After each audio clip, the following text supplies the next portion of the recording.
महाराष्ट्रासह देशभरात काँग्रेस संघटन मजबूतीवर भर देणार असं विकास ठाकरे यांनी म्हटलेलं आहे। महाराष्ट्रामध्ये काँग्रेसचे सर्व जिल्हाध्यक्ष बदलले जाणार असं विकास ठाकरे यांच्याकडून सांगण्यात आलंय। संघटन सृजन अभियानामधून काँग्रेस आपला पक्ष मजबूत करणार असल्याची माहिती त्यांनी दिली आहे। राज्यातील काँग्रेसचे ब्लॉक अध्यक्षही बदलले जाणार असं विकास ठाकरे यांनी म्हटलंय। प्रदेश पातळीवर सुद्धा काही फेरबदल होण्याची शक्यता असल्याची चर्चा आहे असं देखील त्यांनी म्हटलंय।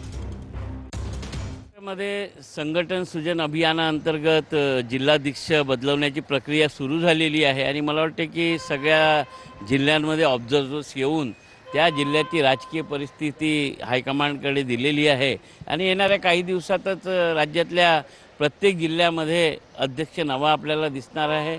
त्यासोबतच महाराष्ट्र प्रदेश काँग्रेस कमिटीने जी प्रक्रिया राबवली की तिथला तालुका अध्यक्ष ब्लॉक अध्यक्ष याची सुद्धा चाचपणी प्रदेशच्या ऑब्झर्वर्सनी केली आहे। यावरून असं वाटतं की संपूर्ण राज्यामध्ये एकंदरीत नवीन संघटन उभं राहील।